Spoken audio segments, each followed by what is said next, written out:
un petit live pour parler postpartum. J'ai une tête.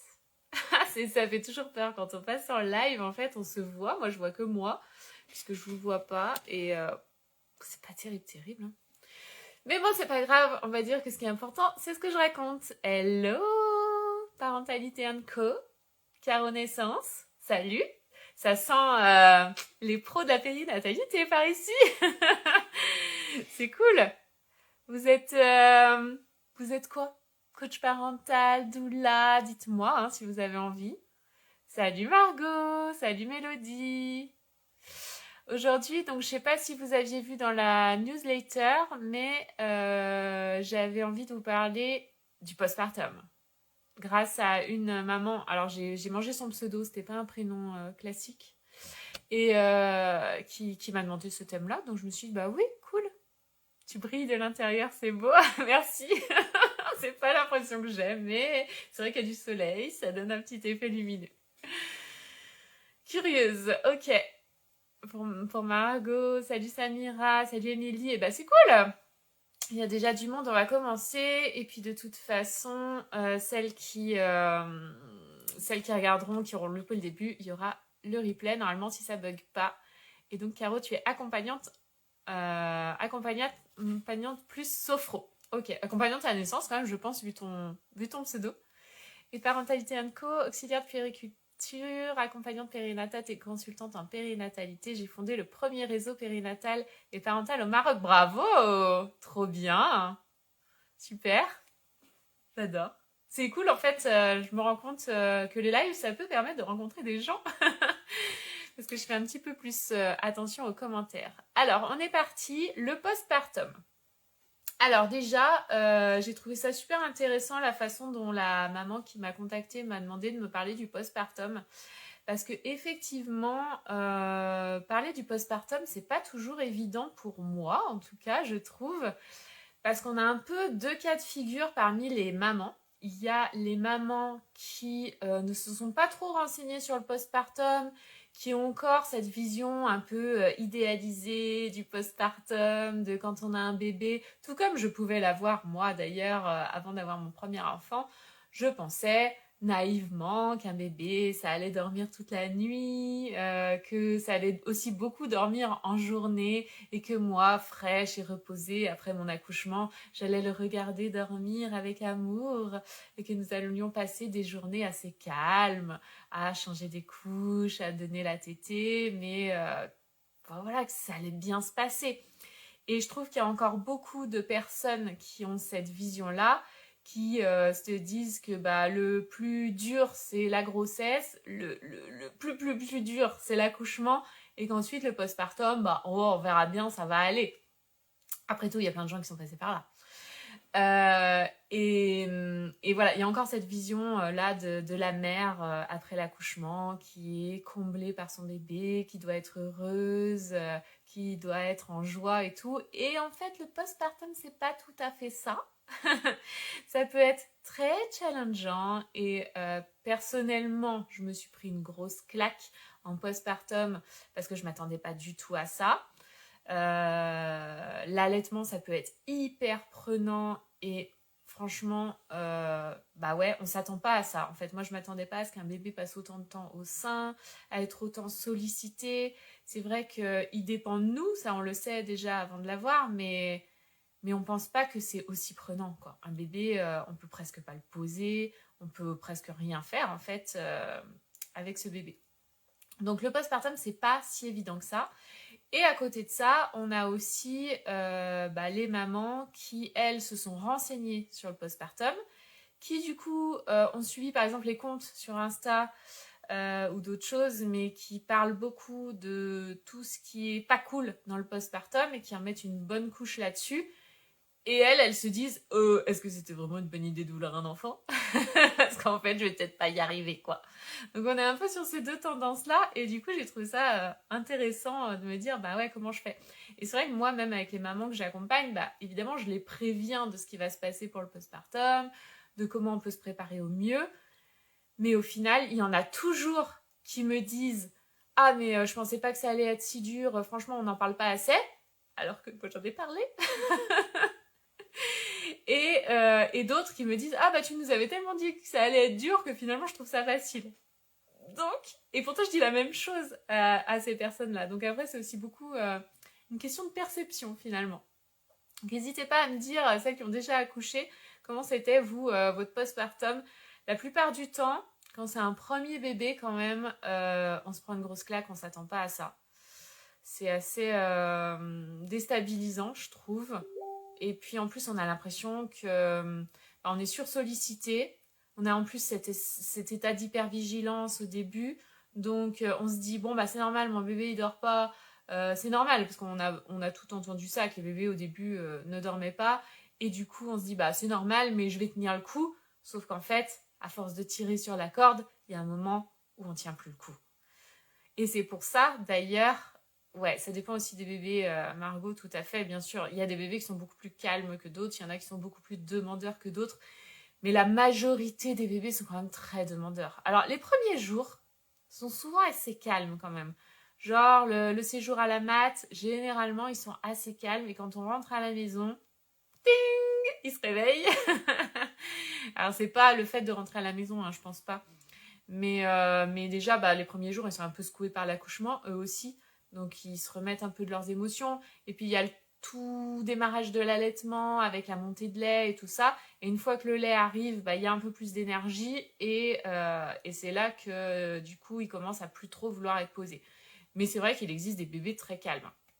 D'ailleurs, les mamans qui ont eu des bébés calmes au premier, quand pour le deuxième c'est différent, se disent ah, enfin les mamans, les parents, hein, même les papas, se disent oh là, mais qu'est-ce qui se passe? On n'a pas connu ça pour le premier, galère quoi. Donc c'est presque plus facile dans l'autre sens quand ça a été difficile pour le premier et que le deuxième est hyper calme. Et là on se dit waouh, trop bien, je gère super bien. Donc ouais. Alors Margot, tsunami pour le premier bébé, mais rodé pour le deuxième, c'est ça. Souvent c'est pour le premier que on s'attend pas à ça, enfin on sait pas trop à quoi s'attendre. Alors même si on a entendu parler que c'était challengeant et tout ça, souvent on n'a pas la notion de ce que ça peut être. Donc pour le premier, on se prépare pas trop au postpartum, mais pour le deuxième, là on est prête et on se prépare. Et parentalité co, sauf la deuxième nuit, ouais, je pense que voilà, tu parles de la nuit de Java. Alors moi j'ai pas trop eu ces nuits de Java là avec mes bébés. Mais effectivement, juste avant la montée de lait, ça peut être un peu challengeant, même à la maternité. Toi, tu l'as connu, du coup, j'imagine. Alors, du coup, voilà. Donc, soit on se prépare à ce que ça se passe mal et du coup, on anticipe, on prépare des trucs, on s'organise. Ce qui est chouette maintenant, je trouve quand même, c'est le congé paternité pendant 1 mois après l'accouchement. Pour les papas qui peuvent le prendre, hein, bien sûr, c'est pas tout le monde, mais quand même, du coup, il y en a quand même pas mal qui peuvent le prendre. Et ça, franchement, déjà, ça change pas mal la donne, même si c'est pas forcément suffisant, hein, on voudrait encore plus, mais ça change pas mal la donne. Parce qu'avant, quand on se retrouvait au bout de 15 jours toute seule avec son bébé, et qu'en plus l'accouchement s'était pas forcément bien passé, ou qu'on avait une césarienne et tout, mais c'était horrible en fait. Moi je l'ai fait, hein, pour mes 4. Alors, pour mes 3 premiers, j'ai fait ça parce que bah, mon conjoint il a repris le boulot. Alors pour la première, grosse cata, parce que comme on savait pas ce que c'était qu'un postpartum, il a repris le boulot au bout de 3 jours. Donc il a repris le boulot quand moi je suis rentrée à la maison. Et mon accouchement s'était mal passé, donc j'étais en dessous de tout, je comprenais pas ce qui m'arrivait, je pleurais tout le temps, c'était la cata. Tout ça parce qu'on avait voulu accoler ces congés paternité, les 11 autres jours, à ces congés annuels en fait. Mais n'importe quoi. Il n'y a que des parents de premier bébé qui font ça. Donc c'est une très très mauvaise idée. Si vous êtes dans ce cas de figure-là, n'y pensez même pas. Prenez-le 1 mois de congé paternité tout de suite, vraiment. C'est presque de la survie en fait. Pas de soucis Margot. Et donc ça c'était pour ma première. Donc pour le deuxième et pour le troisième, il a pris ses 15 jours. On n'avait droit qu'à 15 jours à l'époque.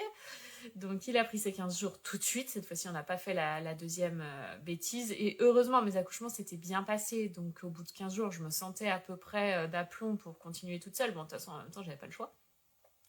Et pour la quatrième, par contre, bah, j'avoue, c'était mon postpartum le plus facile Pas parce que c'était la quatrième, mais juste parce qu'il était au chômage. Et du coup, il est resté avec moi longtemps. Il est resté avec moi plusieurs mois. Je me souviens plus exactement si c'était 2 ou 3 mois.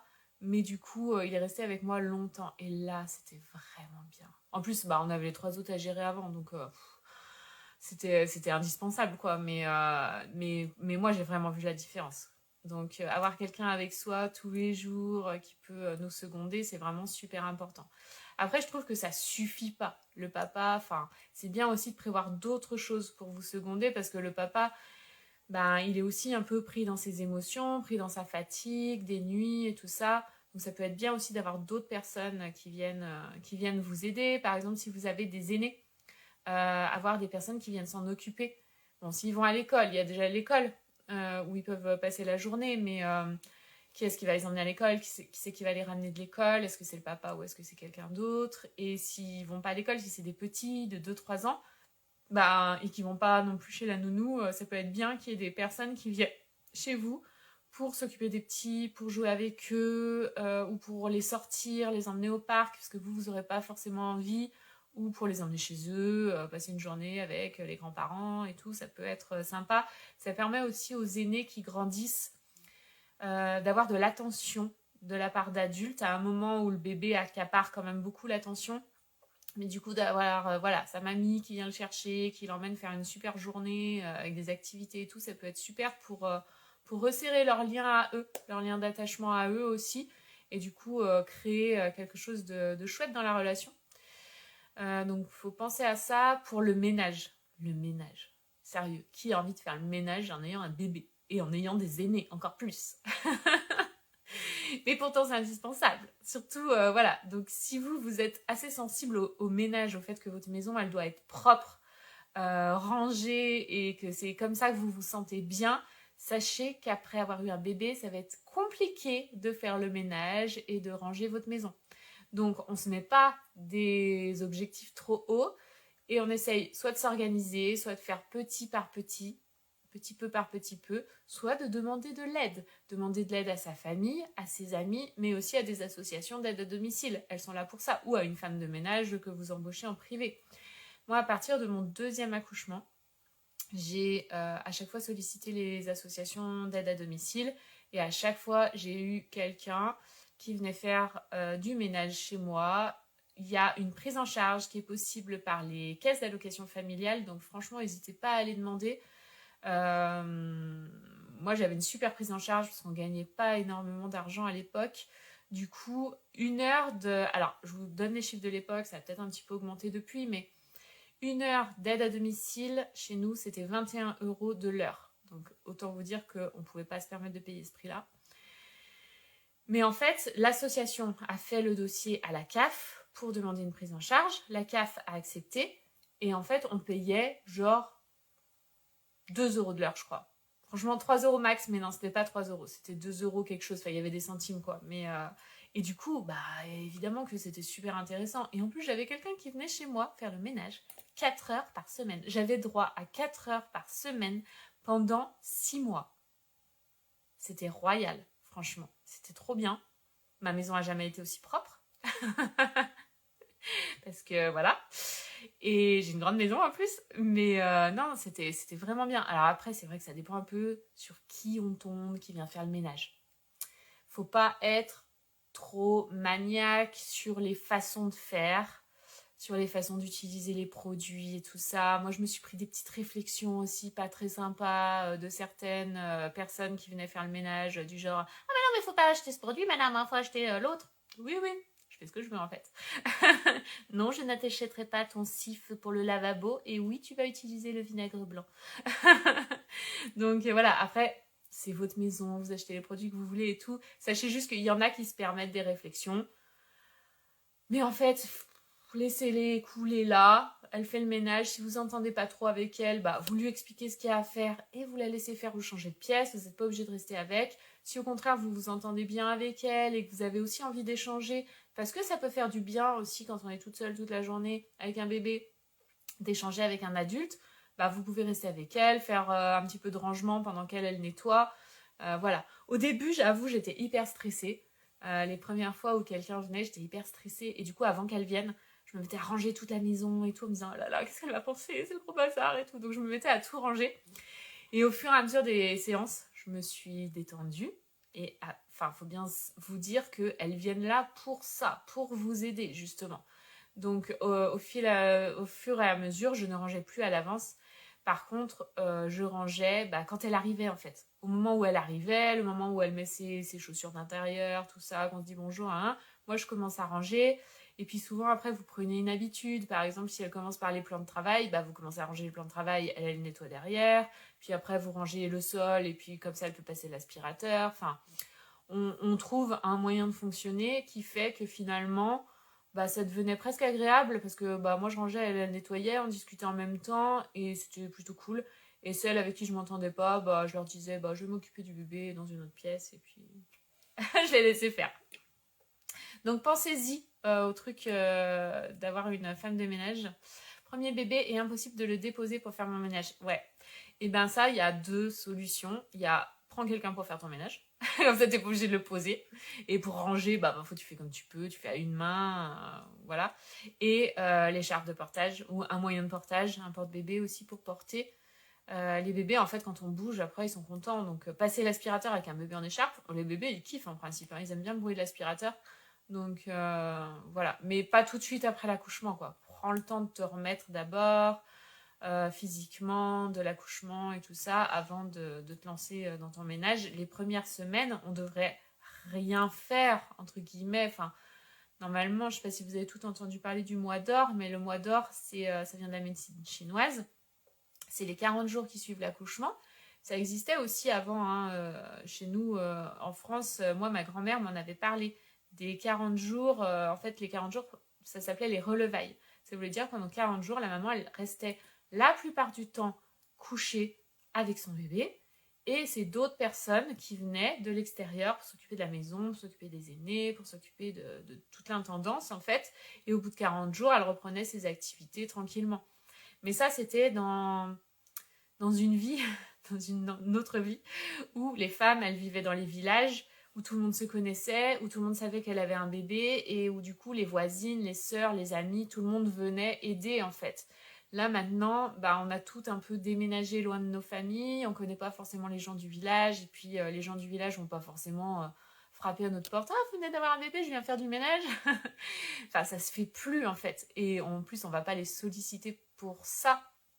Donc voilà, il y a mon Insta qui est en train de me dire que dans 5 minutes ça s'arrête. Parce que je me suis mis une limite de temps sur Insta et que j'ai déjà dû beaucoup scroller ce matin. Donc je sais pas si le live va s'arrêter d'un coup. On a déjà dit pas mal de choses. Donc voilà, le mois d'or, les 40 jours qui suivent la naissance, c'est vraiment la période où il faut que vous vous reposiez. C'est pas le moment de penser au ménage, aux courses et à tout le reste. Donc normalement, le papa, il est là pendant les 30 premiers jours déjà. Donc profitez-en, ne faites rien. Faites des choses qui vous font plaisir.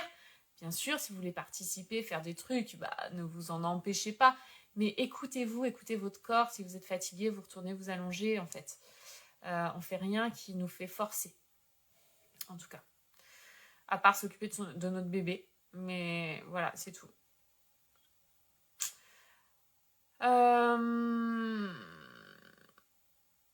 Ouais, Caro, du coup, ouais, je te disais, ça existait avant et là, ça s'est filoché, ces 40 jours parce que nos vies font qu'on n'a plus cette aide-là. Et en plus, je pense aussi, enfin, les femmes, là, avec... on a évolué, il y a eu le féminisme et tout ça, et on est aussi élevé, je trouve, dans une culture du je vais y arriver toute seule. Et je vais pas demander d'aide en fait, je vais y arriver toute seule. On est un peu, nous, une génération où on veut prouver qu'on va y arriver toute seule. Sauf qu'élever un bébé, même des enfants, on n'est pas une espèce qui peut élever tout seul un enfant. Alors on est obligé de le faire dans nos conditions de vie actuelles, mais pour de vrai, normalement, les êtres humains, ils vivent en communauté et on devrait tous s'occuper des enfants, en fait. Comme le proverbe « il faut tout un village pour élever un enfant », pour élever des enfants. C'est un proverbe africain qui explique que la mère, elle est là pour son enfant, bien sûr, mais tout le reste de la communauté est là aussi pour s'occuper des enfants, pour veiller sur eux, pour les protéger, et pour s'occuper d'eux, pour leur faire à manger et tout. Donc Ça, on l'a perdu dans nos vies actuelles, dans nos vies quotidiennes, mais en fait, on a toujours ce besoin-là en tant qu'être humain, en tant que maman, en tant que papa, en tant que bébé. On a besoin qu'il y ait plusieurs adultes qui s'occupent des enfants. Et du coup, ça, c'est assez difficile de le reproduire. Ça peut arriver dans certaines organisations où les gens décident d'habiter en communauté, mais ça reste hyper, hyper rare. On nous incite à devenir des Wonder Woman et nous le sommes quand nous sommes ensemble, pas seuls. C'est très beau ce que tu dis, Kao. J'aime beaucoup. Et c'est ça. Et on est toutes des Wonder Woman, mais on n'a pas besoin de le prouver et on n'a pas besoin de faire les choses seules pour être des Wonder Woman, en fait. On peut faire les choses en groupe. Mais c'est vrai que c'est compliqué à organiser. Donc du coup, c'est pour ça aussi qu'il y a autant de professionnels qui se développent autour de la périnatalité, qu'il y a autant de doulas, qu'il y a autant d'accompagnantes périnatales qui se développent autour de la naissance. Parce qu'en fait, toutes les femmes qui passent par là, en ayant leur enfant, elles se disent « Ah ouais, mais en fait, j'ai besoin d'un village. Et du coup, ce village, je ne l'ai pas. Donc, je vais le créer. Je vais devenir accompagnante périnatale. » C'est souvent comme ça qu'on débute dans ce métier-là. Et voilà. Et après, il y a toute la professionnalisation de la profession qui est là et qui est très bien. Mais les parents sont à un autre niveau. Enfin, je trouve qu'il faut avoir passé ce stade-là pour se dire « Ah oui, en fait, c'est nécessaire. » Donc, on est un petit peu en décalage. Mais je pense que ça va venir. En tout cas, j'espère. Dans d'autres pays, c'est vrai que les doulas, les accompagnantes comme ça, elles sont vachement plus développées que chez nous. Aux Pays-Bas, ils ont une équivalente de la doula, mais qui a quand même une formation un peu médicale, qui vient pendant au moins 15 jours à domicile. Tous les jours, elle vient au domicile, elle passe la journée avec la maman, elle fait à manger, elle discute, elle parle des soins du bébé, pendant au moins 15 jours. Je sais plus si c'est un petit peu plus ou pas, mais voilà, ça se fait... Enfin, c'est normal chez eux, c'est pris en charge par l'État. Voilà, qu'est-ce que je vais pouvoir vous dire d'autre? J'espère juste que ça va pas couper en fait. Donc je me dis, il vaut peut-être mieux que j'arrête maintenant pour pouvoir bien avoir le replay. Et puis si vous avez des questions, du coup, vous les posez en commentaire. Et éventuellement, on se refait un live sur le sujet la semaine prochaine ou dans quelques semaines. Ça peut être pas mal. Là, ça fait déjà pas mal d'informations. Je trouve qu'il faut pas que ça soit trop long, sinon les personnes en replay, elles écouteront jamais jusqu'au bout. Je vous vois. Je fais pareil. Donc, je vous propose qu'on se quitte là. Et de toute façon, je vous remets une petite boîte à questions. Ah, c'est bon, ça me l'a fait. Ça m'a dit, stop, vous avez fini votre limite quotidienne. Et non, j'ai mis, je veux continuer et c'est bon. J'ai eu trop peur. Donc, non, c'est bon. Du coup, si vous avez des questions, vous pouvez les poser maintenant. Et sinon, de toute façon, en commentaire, si vous regardez en replay, vous pouvez poser une question. Et en story, je vous redemande ce que vous voulez pour le live de la semaine prochaine.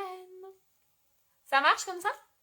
Et écoutez, je vous fais des bisous. Je vois pas de questions arriver, donc à la semaine prochaine. Les lives, voilà, j'essaie d'en faire un par semaine maintenant. J'essaye, on va voir si je tiens sur la longueur. Mais les jours, ça dépend un peu de mes autres rendez-vous. Donc pour l'instant, on était sur les mercredis, les mardis. C'est vrai que 11h, je trouve que c'est pas mal. Et comme ça, on peut se souhaiter bon appétit. Et à la semaine prochaine. Ciao, ciao!